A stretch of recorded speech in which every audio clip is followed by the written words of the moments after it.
आशा करता हूं आप सब बहुत अच्छे होंगे। मेरा नाम है सिद्धांत अग्निहोत्री। स्टडी ग्लोस पे आपका बहुत बहुत स्वागत है। जिसने रिहाना को नचवा दिया, सारे भाइयों को बुला लिया, पूरे बॉलीवुड को बस में ठूस दिया, आखिरकार वो एलॉन मस्क से क्यों डरा हुआ है? बात करेंगे दोस्तों एलॉन मस्क से। Jio Airtel basically Elon Musk की कंपनी से यहाँ पे डरे हुए हैं। बहुत अच्छा आर्टिकल है दोस्तों टाइम्स ऑफ इंडिया का, बहुत ही बढ़िया। तो मैं आपको बताऊंगा, और जीएस पेपर 3 के लिए सुपर डुपर इंपॉर्टेंट है गुरु, और इंटरव्यू के लिए भी। लेकिन उससे पहले हमारे यूट्यूब का शानदार कोर्स, भाई इंटरनेट आ गया है तो इंटरनेट का भरपूर फायदा उठाइए। अगर आप पैसे कमाना चाहते हो, अगर आप बहुत पैसे कमाना चाहते हो, तो यूट्यूब को समझना पड़ेगा, जिससे आप अपनी मार्केटिंग कर सकते हो। तो सिर्फ 400 रुपए का कोर्स है, यूट्यूब को बहुत अच्छे से समझ जाएंगे। स्किल कूपन कोड यूज करिए, आपको डाउनलोड करें, वेबसाइट विजिट करें, वरना कुछ भी हो सकता है। लेकिन सबसे बड़ी बात देखिए, भारती मित्तल हो गए या मुकेश अंबानी हो गए, मुकेश अंबानी जो हैं उनका जियो ने तबाही ला दी। हम सबको पता है कि पहले के जो फोन थे वो किस तरीके के होते थे। कैप्टन विक्रम बत्रा ने सैटेलाइट फोन, आपने सैटेलाइट फोन सुना होगा, डायरेक्ट सैटेलाइट से कनेक्ट होता है, उसमें नेटवर्क का कोई इशू है ही नहीं, वो सीधा सैटेलाइट कम्युनिकेशन हमेशा बेस्ट रहेगा, क्योंकि उसमें कनेक्टिविटी हमेशा रहेगी मेरे भाई, ठीक है ना। वो कोई नीचे थोड़ी ना तार जा रहा है या फिर टावर है, वो हमेशा कनेक्टिविटी रहेगी क्योंकि सैटेलाइट से कनेक्टेड है। तो कैप्टन विक्रम बत्रा ने सैटेलाइट को यूज किया था। लेकिन आज दोस्तों चीजें बहुत, आज पहले भी क्या होता था कि बड़ी प्रॉब्लम थी। हम सबको पता है कि हम किस तरीके से इंटरनेट यूज करते थे। 250 रुपए का 3G 2G मिलता था, और कितना 2 GB। एयरटेल का उस समय 20 kbps स्पीड आ जाती थी। हम लोग बोलते थे वाह, टाटा डोकोमो चलता था जो 1 KB 2 kbps, परेशान हो जाते थे। लेकिन उस समय हमको लगता था इससे अच्छा कुछ है ही नहीं। लेकिन आज हर घर में आपको वाईफाई मिल जाएगा, हर लगभग हर घर में आपको ब्रॉडबैंड मिल जाएगा। इंटरनेट सर्विसेज पेनिट्रेट हो रही हैं। ये एक बैलगाड़ी की तरह था, लेकिन आज दोस्तों चीजें इतनी बदल गई। उस समय मोटोरोला ईडीएम का फोन आता था। जर्नलिस्ट लॉरेंस बताते हैं कि फोन करना होता था तो ऐसा था कि भाई अगर पेड़ ऊंचे है तो कॉल नहीं लग रहा है, बिल्डिंग ऊंची है तो कॉल नहीं लग रहा है, नेटवर्क डिसरप्शन। और फोन इतना एक्सपेंसिव था कि क्या बताएं। फोन समझिए कि आप याद करिए कि आज से 20-30 साल पहले का समय, बीएसएनएल का कनेक्शन लेने के लिए आपको 6-6 महीने की वेटिंग लगती थी। और वो बात तो ऐसे करते थे जैसे वो राजा हो, क्योंकि भाई कनेक्शन बहुत ज्यादा देने होते थे और कनेक्शन कम थे। तो ऐसे था, बहुत भयानक एक्सपेंसिव, लगभग $3000 फोन, इतना ज्यादा एक्सपेंसिव था, समझ रहे हो। कॉलिंग $8 पर मिनट। लेकिन आज सब बदल गया है। एवरीथिंग इज चेंज्ड इसी कम्युनिकेशन की वजह से, इसी साइंस एंड टेक की वजह से। और इसमें 4 चांद लगा रहे हैं एलॉन मस्क। एलॉन मस्क का जो स्टारलिंक है, ढेरों सैटेलाइट एलॉन मस्क ने धरती के लोअर अर्थ ऑर्बिट में भेज दी है। आज दोस्तों आप नंदा देवी जाएं, आप अमरनाथ जाएं, आप कहीं पे भी जाएं, आपको नेटवर्क मिलेगा। तो जब से स्टारलिंक आया है ना, तब से ऐसी की तैसी कर दी है। 92,000 समझिए, 220 MBPS और 2400 बिट्स पर सेकंड इस समय अवेलेबल है। सैटेलाइट में 92,000 जो पहले था, और अब इतनी तेज आपको इंटरनेट मिलेगा। और क्या होता है ना, जैसे मैं एयरटेल का वाईफाई यूज करता हूं, क्लेम करते हैं वो 400-500 MBPS, लेकिन वो इतना आता नहीं है ना। आता 20-30 MBPS ही है, 50 MBPS है, बहुत सारी चीजें हैं, वो उतना आएगा नहीं। लेकिन स्टारलिंक में या सैटेलाइट कम्युनिकेशन में जितना क्लेम करेंगे उतना ही आता है। और एलॉन मस्क भाई फर्स्ट कम फर्स्ट सर्व, और इनकी स्टारलिंक इस समय बहुत ज्यादा प्रॉफिटेबल है, आप समझ रहे हो। तो इंटरनेट जो है, सैटेलाइट इंटरनेट, ये ज्यादा महंगा है। 5G इंटरनेट सस्ता है, काफी सस्ता है, थैंक्स टू जियो। मुझे आज भी याद है, मैं MSc में था, 2015 की बात है, और एक ऐसा सिम आया जो फ्री में आपको इंटरनेट दे रहा है। पागल हो गए भाई लोग कि अरे यार चलो फ्री में इंटरनेट लेते हैं। लेकिन स्टारलिंक इज क्वाइट एक्सपेंसिव। 10,000 रुपए आपको महीने तक देने पड़ेंगे अगर स्टारलिंक भारत में आता है। ये सस्ता होगा डेफिनेटली, जब कंपटीशन अगर सस्ता होगा, लेकिन 10,000 रुपए महीना। अब आमतौर पे वाईफाई जो सबसे शानदार प्लान होता है, वो मैक्सिमम 2,000 या 3,000 सबसे बढ़िया प्लान अगर आप लोगे तो। लेकिन यहां पे आपको 10,000 रुपए महीना देना पड़ेगा, और इक्विपमेंट इसका 30,000 रुपए का है, 30,000। लेकिन स्पीड की बात करें तो गजब। जैसे कई बार कुछ डिसरप्शन आता है, सैटेलाइट में ऐसा कुछ नहीं होने वाला। सैटेलाइट में आपको डिसरप्शन कभी भी देखने को नहीं मिलेगा, कुछ भी हो। और आपको बता दूं, जैसे कई बार क्या होता है कि हमारे यहां टावर बेस्ड कम्युनिकेशन है ना, 5G के टावर ही तो इलेक्ट्रोमैग्नेटिक वेव्स है सब। तो अब क्या है कि आप क्या जाओगे, आप जैसे मान लीजिए कि आप कहे कश्मीर में चले गए, अब कश्मीर में 3G ही चलता है, 3G चलता है ना गुरु, और तो कुछ चलता नहीं वहां पे, सिर्फ 3G है। लेकिन अगर आपके पास स्टारलिंक है, और हां यहां पे भी हर किसी का नेटवर्क नहीं चलता है, एयरटेल चलेगा, जियो चलेगा कश्मीर में, तो वो डिपेंड करता है कि उस कंपनी के टावर वहां पे है कि नहीं। लेकिन अगर आपने स्टारलिंक ले लिया, आपके फोन में सब्सक्रिप्शन है, आप कहीं पे भी चले जाओ, आपका सिम हो ना हो कनेक्ट हो जाएगा, कनेक्ट हो जाएगा। तो ये है स्टारलिंक की तगड़ी ताकत, और इसीलिए स्टारलिंक जो है वो सबको पीछे फंसा रहा है। कहीं पे भी आप चले जाओ, क्योंकि आपको टावर की जरूरत ही नहीं, 100 देशों से ऊपर इस समय स्टारलिंक अवेलेबल है, और अब भारत में भी आने की तैयारी कर रहा है बड़ी बड़ी कंपनीज स्टारलिंक को। हो सकता है शायद मुकेश अंबानी भी स्टारलिंक को ले ले, वी डोंट नो। लेकिन हां, अब सबसे बड़ी बात यह है कि कंट्रोवर्सी हुई है कि भारत ने यह बोला है, जो हमारे टेलीकॉम मिनिस्टर है, कि हम इसका ऑक्शन नहीं करेंगे। यहां पे भाई एयरटेल और जियो के हाथ पांव फूल गए हैं। एडमिनिस्ट्रेटिव पर्पस, यहां पे जो स्पेक्ट्रम है that will be allocated to administrative purpose. अब ये क्या होता है, स्पेक्ट्रम हम सबको पता है कि बैंड ऑफ एनर्जी होती है। स्पेक्ट्रम होता क्या, एनर्जी की डिफरेंट अलग अलग वेवलेंथ्स होती है, अलग अलग फ्रीक्वेंसी होती है, ठीक है ना। जब भी आप फोन मिलाते हो, एक पर्टिकुलर नंबर की फ्रीक्वेंसी निकलती है, ठीक है, वो वेव निकलती है और वो जाती है, कनेक्ट करती है।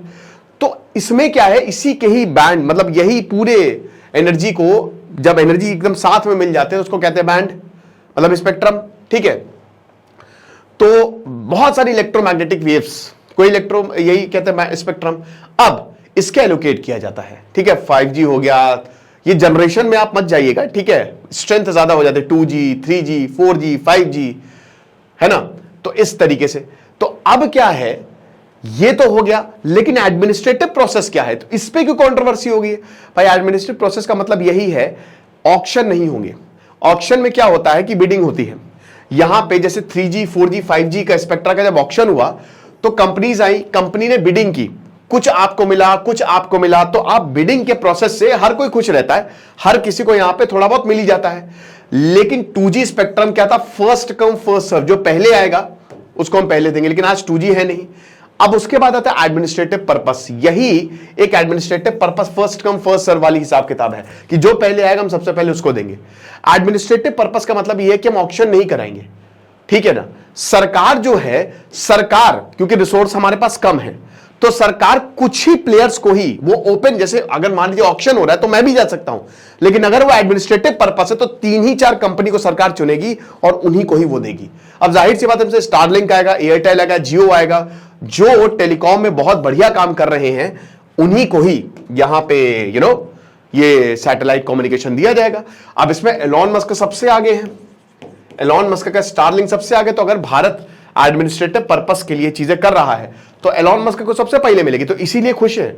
एलॉन मस्क कह रहा है भैया ऑक्शन की जरूरत ही क्या है, तो रिलायंस, जियो और एयरटेल कह रहा है कि ये बहुत ज्यादा गलत है, आप इसको एडमिनिस्ट्रेटिव पर्पस नहीं भैया, आप ऑक्शन के थ्रू इसको दीजिए ताकि हर किसी को मिले, हमको भी मिले, वरना तो इसमें एलॉन मस्क बाजी मारेगा, ठीक है ना। हालांकि आपको बता दो, एयरटेल ने अभी अपने स्टैंड बदला है, बोला कि ठीक है एडमिनिस्ट्रेटिव एलोकेशन। अब हो सकता है कि शायद सरकार एयरटेल को प्रेफर करे, है ना, तो यही चीज है। हालांकि बता दो कि जनवरी में एयरटेल ने यही बोला था कि देखिए ये सही नहीं होगा। बेसिकली सैटेलाइट नेटवर्क सबसे बेस्ट इसलिए है क्योंकि आज भी रिमोट एरियाज, मैंने क्या पता, कश्मीर में चले जाओ, नेटवर्क नहीं चलता मेरे भाई। कश्मीर को इंटरनेट की जरूरत है, नहीं चलता वहां पे, 3G वीजी नहीं चलते वहां पे, हर नेटवर्क नहीं चलेगा, बट सैटेलाइट से आप हर जगह पहुंच सकते हो। ऐसी कोई एरिया नहीं है, कहीं पे भी चले जाओ। तो यहां पे मोबाइल, जो इंडिया मोबाइल कांग्रेस एयरटेल के चीफ है सुनील मित्तल, उन्होंने कहा है कि जो फॉरेन सैटेलाइट कंपनी है वो भी स्पेक्ट्रम को परचेस करे ना ऑक्शंस के थ्रू, ये ट्रांसपेरेंसी रहेगी, हर कोई आ सकता है। और जहां इंडियन टेलीकॉस की बात करें, अगर इंडियन टेलीकॉस की बात करें तो ऑक्शन फ्री एलोकेशन ये गड़बड़ हो जाएगी, क्योंकि स्टारलिंक और अमेजॉन, जेफ बेजोस, भाई ये तो स्टारलिंक एलॉन मस्क का है और प्रोजेक्ट कुइपर जो है वो जेफ बेजोस का है, तो भाई वो आसानी से इंडिया में आ जाएंगे, उनको ही एडमिनिस्ट्रेटिव एलोकेशन में ये चीजें मिलेंगी और हमारी बैंड बच जाएगी। तो ये मार्केट भाई, इनकी सर्विसेज भाई, इनसे आप कैसे कंपीट कर सकते हो भाई, ये दुनिया की सबसे बड़ी कंपनी है। हालांकि मैं मुकेश अंबानी या सुनील भारती मित्तल पे डाउट नहीं कर रहा हूं, वो भी बहुत बड़े हैं, लेकिन टेक में ये ज्यादा तगड़े हैं, जो भी कहिए आप, ठीक है ना। तो आप स्टारलिंक, आपको पता ही कि पूरा सैटेलाइट के थ्रू जो है वो काम करता है, ठीक है। सैटेलाइट ऊपर भेजी जाती है लोअर अर्थ ऑर्बिट में, और उसके बाद ये जो है वो पूरी दुनिया को कनेक्ट करता है। प्रोजेक्ट कुइपर में अभी समझिए कि 3,500 4,000 हजार सैटेलाइट्स हैं, 3,232 LEO सैटेलाइट्स प्रोजेक्ट यहां पे अमेजॉन ने डाली है। और आपको बता दूं कि अक्टूबर 2023 में इन्होंने पहला 2 प्रोटोटाइप शुरू किया और वो सही, वो मतलब बहुत बढ़िया काम किया। तो कमर्शियली जो है वो 2025 यानी कि अगले साल से प्रोजेक्ट कुइपर अमेजॉन भी अपनी सैटेलाइट जो है, सैटेलाइट से के थ्रू इंटरनेट जो है वो देने लगेगा। तो अब वही है, अब एक्विजिशन कॉस्ट मैं समझ रहा हूं ज्यादा होती है, लेकिन याद रखिएगा कि क्योंकि भारत एक बहुत बड़ा मार्केट है भाई, 140 करोड़ की जनता है हमारे यहाँ, ठीक है ना। हालांकि इसमें 10% 14 करोड़ ही को ही टैप करने की कोशिश रहती है, लेकिन क्योंकि ये पूरी दुनिया में इंटरनेट रेवोल्यूशनाइज करेगा तो ये मार्केट बहुत बड़ा है, तो इसीलिए हर कोई जो है